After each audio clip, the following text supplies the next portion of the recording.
Bonjour et bienvenue sur cette chaîne dédiée à la parentalité.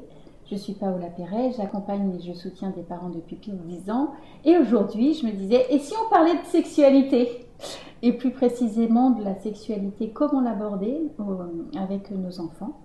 En présence de Maria Andreas Martinez, qui fait partie du collectif Les Filles de Lilith, et qui vient nous présenter un super bouquin, un conte délicieux, vraiment très beau sur ce sujet.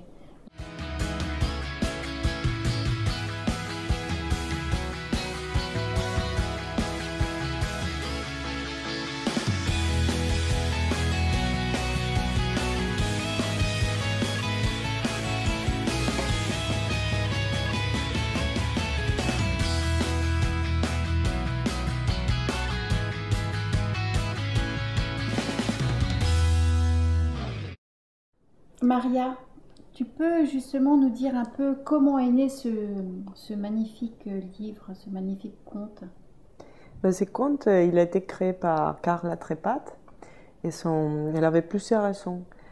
Entre autres, l'idée de pouvoir porter, pouvoir donner quelque chose aux femmes pour transformer sa réalité, transformer sa sexualité et donner quelque chose de plus positif, une vision plus ouverte, parce que ce qui l'a marqué le plus à Carla, c'était son enfance.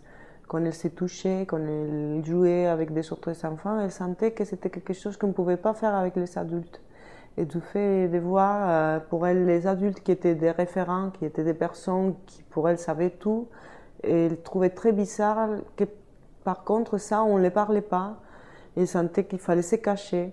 Elle voulait transformer tout ça pour les générations futures, les générations de ses filles, mais aussi toutes les petites filles qui sont maintenant sur Terre, pour pouvoir leur donner une chance et faire une autre façon de voir, une autre façon de sentir sa sexualité, son corps. Donner les outils aux adultes pour pouvoir transformer la vie depuis tout petit, qu'il ne soit pas quelque chose qui se voit mauvais, que c'est quelque chose de laquelle on peut parler. Et justement, tu me disais que ce qui l'avait marqué aussi, c'était le témoignage de sa grand-mère qu'elle avait reçu. Oui, elle parle beaucoup, Carla, de sa grand-mère quand elle dit c'était une femme qui s'affirmait. Elle était fâchée vraiment parce qu'elle disait qu'elle allait mourir sans savoir qu'est-ce que c'était un orgasme. Et Carla, elle portait aussi cette tristesse des femmes, de sa grand-mère, qui finalement allait disparaître. Elle n'avait pas su qu'est-ce que c'était un orgasme. Pour elle, c'était incroyable comment une femme peut arriver à l'âge de sa grand-mère sans savoir traverser les plaisirs, les vrais plaisirs, et savoir qu'est-ce que c'est la sexualité épanouie. Il y avait ce souci de vouloir changer la situation actuelle des femmes dans le monde, mais aussi pour elle, avait commencé comme un travail d'auto-guérison. Le fait, elle avait commencé par les dessins, elle a commencé les livres par dessiner, elle répétait les dessins, elle était sur un travail de nettoyage. Et plus elle dessinait, plus ça s'est nettoyé en elle. Et pour trouver, parce qu'elle voulait donner, comme j'ai dit, une vision plus positive de la sexualité, mais de sa sexualité. Donc, le fait de se transformer à travers des dessins qu'elle a commencé, qu'elle a refait. Et après, les tests, il accompagnait les dessins après. Parce que c'est souci, voilà. En deuxième temps, mais c'était pour elle, c'est guérison, auto-guérison. Et dans l'auto-guérison, elle a construit, elle a créé un outil qui pouvait accompagner toutes les femmes depuis toute petite, depuis l'âge de la naissance. Et ce que j'aime beaucoup, je vais un peu le dérouler devant vos yeux, c'est que c'est très très joli, c'est vraiment très poétique. Les dessins sont avec de magnifiques couleurs. Et c'est vraiment un conte, donc en fait ça peut être lu à différents niveaux, aussi bien pour les tout petits qui prennent ça comme un conte, le conte de Lilith, le trésor de Lilith. Et puis après, au fur et à mesure, on peut avoir plusieurs niveaux de lecture. Et ça peut aller même, même pour nous adultes, ça peut vraiment nourrir notre réflexion. Et donc c'est vraiment prendre la personne là où elle est, l'enfant ou l'adulte là où il est. Et dans un deuxième temps, ce que j'aime bien, c'est qu'à la fin du livre, il y a tout un guide pédagogique, un guide didactique pour justement aller plus en avant. Et elle voulait justement accompagner les livres pour qu'ils soient vraiment complets, pour toucher toutes les branches d'âge, mais aussi parce que c'est aussi pour les adultes. les contes, comme tu as dit, c'est très beau, très métaphorique pour justement aider aussi à l'adulte, pas qu'à l'enfant, sinon pouvoir parler des choses qui sont encore difficiles pour nous. Du coup, à travers les contes, à travers les métaphores, on arrive à s'approprier de son corps, à connaître toutes les phases du cycle de la femme, comment on commence avec les cycles, tout ce que va traverser, même et parler du plaisir, même dans les contes. Et après, il y a les guides, justement pour les plus pubères, pré-ados, pour qu'ils puissent lire avec ses mères, ses mamies, et aussi pour nous, les femmes adultes, parce qu'encore on peut, voilà, aussi. il y a des exercices, il y a des choses qu'encore nous, on peut faire, il y a encore des choses ce qu'on a osé, quel rapport nous, en tant qu'adultes, on a avec notre corps. Parce que si on veut transmettre une connaissance de notre corps et un épanouissement, et on veut que nos enfants vivent une vie épanouie, ça commence d'abord par nous. La sexualité, c'est la vie, parce que ça englobe tout aussi, c'est global. Et donc, un être épanoui, c'est aussi un être épanoui dans sa sexualité. Et pour accompagner ça, c'est d'abord, comme il a fait Carla, d'abord un travail sur soi. Et ce guide accompagne très bien les femmes et les hommes pour connaître la femme et pour savoir qu'est-ce qu'on traverse. Et les garçons pour être en contact avec, depuis toute petite avec ces natures féminines, ces pouvoirs et ces trésors qu'on est les femmes. Oui, donc ce livre, il est effectivement sur un thème de la sexualité féminine, mais ce n'est pas que destiné aux femmes et aux petites filles, puisque, comme tu dis, c'est une ouverture vers la connaissance de soi quand on est femme, mais aussi la connaissance de l'autre quand on a un homme ou un petit garçon. Ce qui est très intéressant, c'est en tant qu'adulte, comme on dit parfois, c'est mettre les lunettes de l'enfant. Oui. Parce qu'on a peur parfois de la sexualité de nos enfants, parce qu'on la voit en tant qu'adulte. Mais la sexualité d'un enfant n'est pas du tout la même chose que nous on vit. Nous, on a rétréci, on a limité la sexualité à certaines zones de notre corps. Quand l'enfant, c'est tout. C'est un corps sensuel, mais tout. Ça peut être un genou, ça peut être... Et pour lui, c'est un jeu. C'est une découverte de son corps. Et donc, c'est le laisser aller vers la découverte de son corps. De la même façon qu'on le voit se toucher le nez, il peut se toucher ses génitaux. Donc, pourquoi ça nous provoque autant de malaise? Et pourtant, si on le veut se toucher l'oreille, c'est quelque chose de banal. Donc, c'est nous qui on a les problèmes, c'est pas l'enfant. L'enfant, il est en train de se découvrir en tant que personne. Ce que j'aime bien aussi, c'est au niveau du vocabulaire, c'est-à-dire que comme c'est un sujet un peu tabou qui est très peu, c'est très peu abordé dans nos sociétés, bah du coup le vocabulaire, moi je connaissais pas plein de mots, et rien que ça, je trouve ça génial quoi, de se réapproprier ça, de la ménarche par exemple, tu vois, je savais pas, la ménarche c'est la première menstruation. Je savais pas, donc tout ça, je trouve ça très intéressant. Donc vraiment, Carla a fait un très beau cadeau pour elle-même et puis pour les autres. Et justement, je voulais savoir, toi, comment t'en es arrivée à Le Trésor de Lilith? Oui, pourquoi je suis là à parler du livre de Carla. Mais en fait, moi, je suis espagnole, donc j'ai participé, on a fait la co-traduction au français, au livre français. J'avais gagné les livres en espagnol et quand j'ai vu les livres, j'ai dit ça n'existe pas quelque chose comme ça en français. Comme j'habite ici, et je me suis dit ça va être un livre qui est essentiel, qui est pas encore là où j'habite. Et j'ai écrit à Carla, je lui ai dit ton livre il va beaucoup plaire. C'est quelque chose qu'il faut introduire en France parce que vraiment il n'y a pas encore quelque chose comme ça qui est si complet, qui touche les deux, qui touche toutes les sens du coup, parce que ça englobe tout, et parce qu'il y a les passages par les contes, la douceur, les très belles images, et après, on va concret, on va vraiment à des sujets plus en profondeur. Je n'avais pas trouvé quelque chose comme ça, donc quand je lui ai dit, il m'a dit que ça faisait des années, donc ça faisait 100 ans, je ne sais pas combien, qu'une Française avait commencé la traduction, une personne française. Et ça avait été un peu tombé dans l'oubli, donc grâce à que moi j'ai insisté, donc je suis arrivée, donc ça a motivé encore les projets, on s'est mis à deux, et on a fait la traduction. Et je suis devenue la distributrice en France avec les livres. On a fait un financement participatif, c'est une auto-édition, et avec ce financement participatif qui a été vraiment, ça a très bien marché, c'était un succès, on n'imaginait pas, ça a vraiment peu d'efforts, Ça s'attendait. C'est vraiment quelque chose qui avait besoin d'amener. Voilà.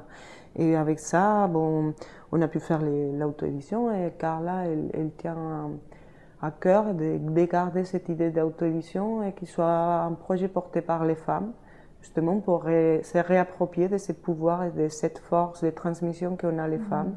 Et tout ça marche comme ça. Moi, je suis la distributrice en France, pardon.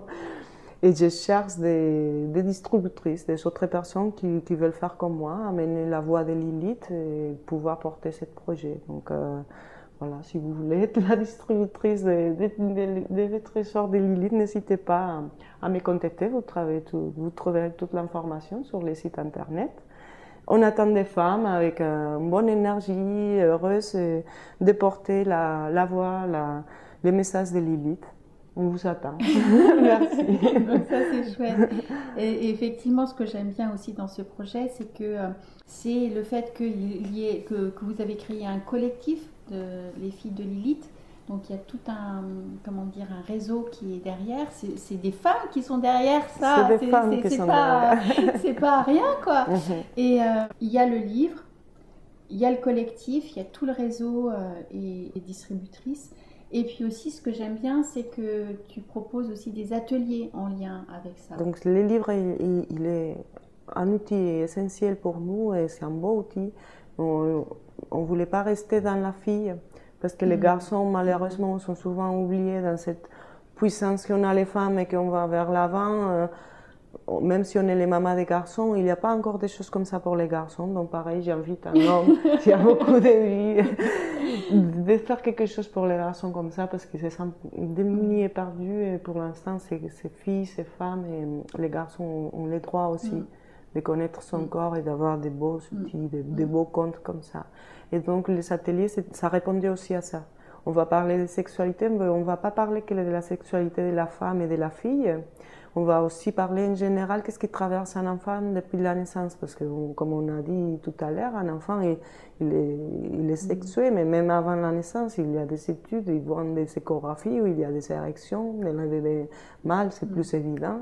Mais les enfants, ils traversent beaucoup de choses dans son développement psychosexuel, et ce qui dans l'actualité est difficile pour nous les parents, c'est qu'on est souvent démunis. C'est très, très rarement une famille où il y a eu un discours ouvert vers la sexualité et que l'enfant a pu trouver tout son espace pour pouvoir la vivre naturellement et pleinement parce que ça fait partie de nous.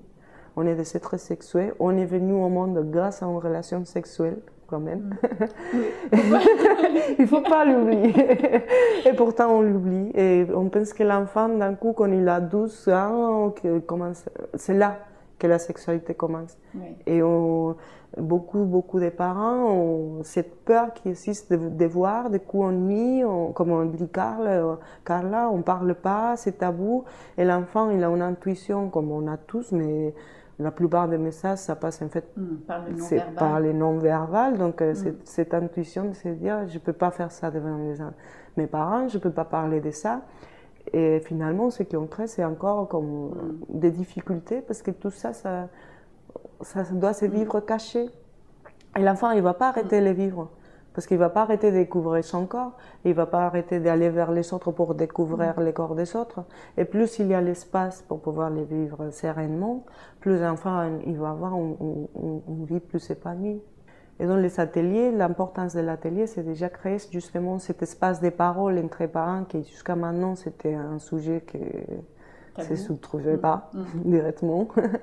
Il y a encore la bibliographie, il y a encore des livres, mais des espaces des paroles, il n'y a pas par rapport à la sexualité. Encore la sexualité adulte, ça commence maintenant, mais la sexualité de l'enfant, alors donc c'est pour ça ces ateliers, c'est l'importance déjà. On voit, c'est toute une année déjà qu'on les fait. On nous appelle un peu de partout. On est venu jusqu'à Paris. On est du sud de la France, mais quand même. Donc à quel point c'est nécessaire pour se déplacer si loin. Et c'est besoin de parler. C'est besoin déjà de pouvoir dire est-ce que c'est normal ou pas ce que mon enfant vit. Quand est-ce que je dois mettre un cri d'alarme?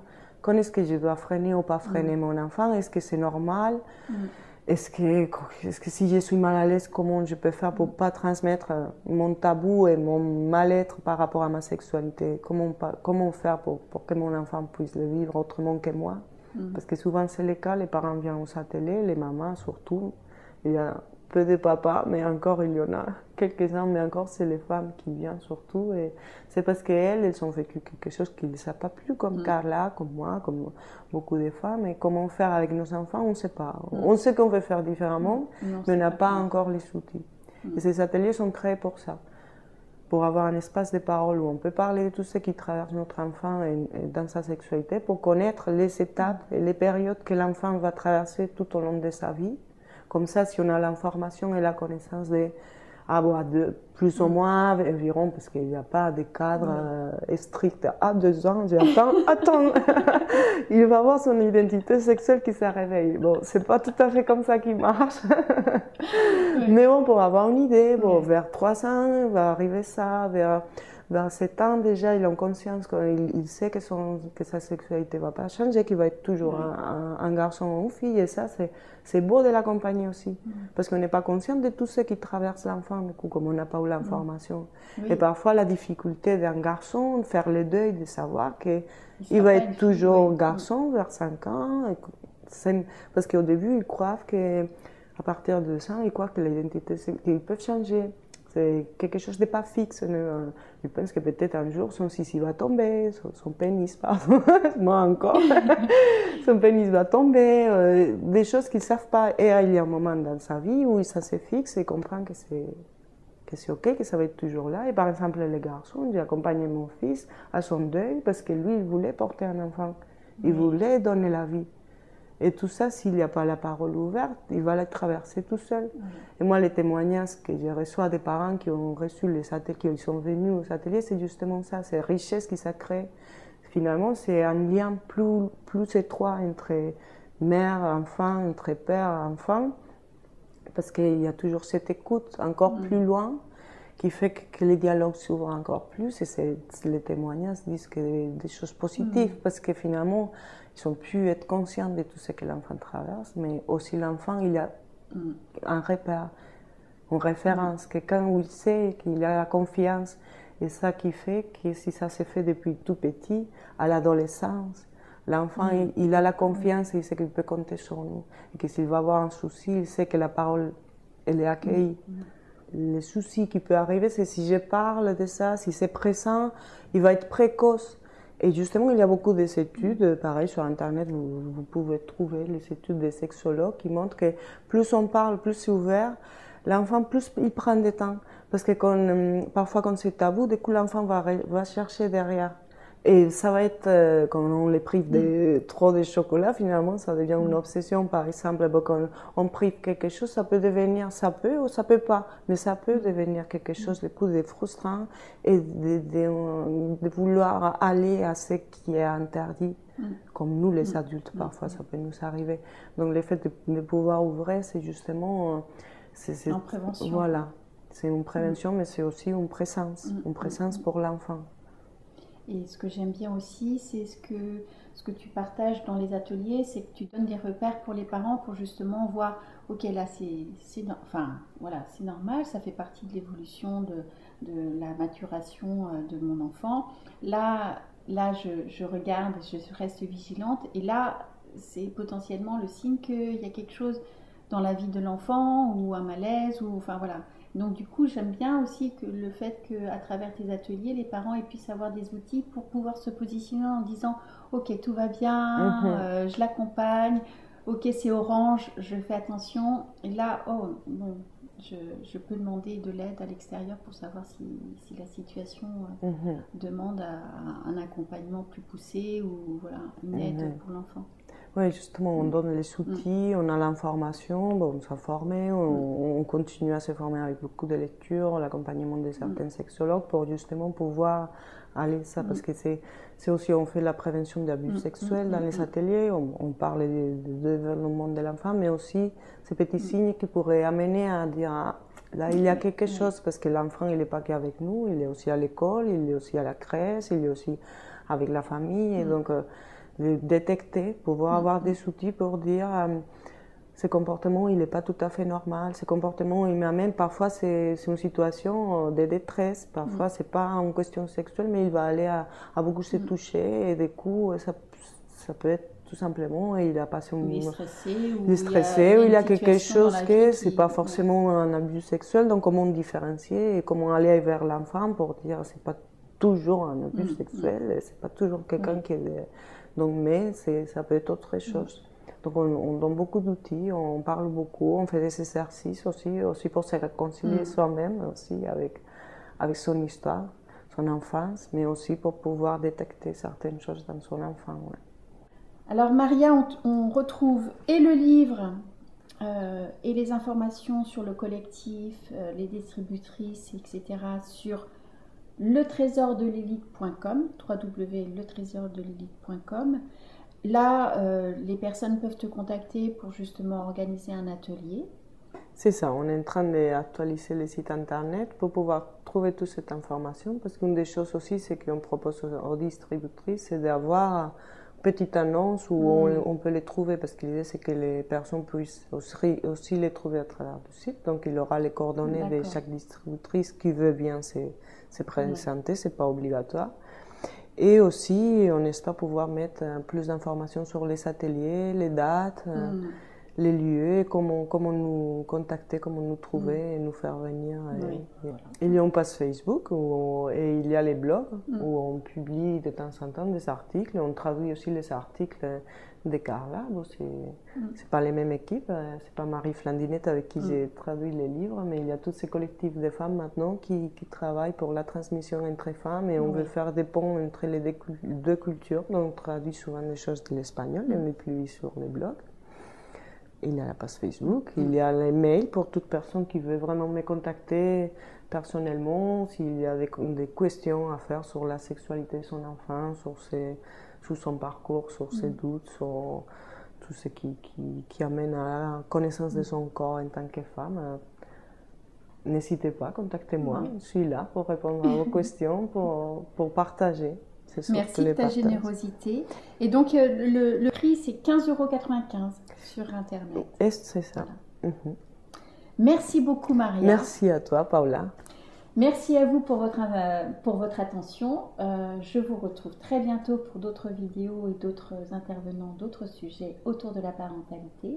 D'ici là, partagez cette vidéo autour de vous. Je vous invite à laisser des commentaires pour que justement Maria ou moi-même puissions y répondre, quitte à faire d'autres vidéos pour approfondir le sujet, à liker et à vous abonner à la chaîne. Je vous remercie, je vous dis à bientôt.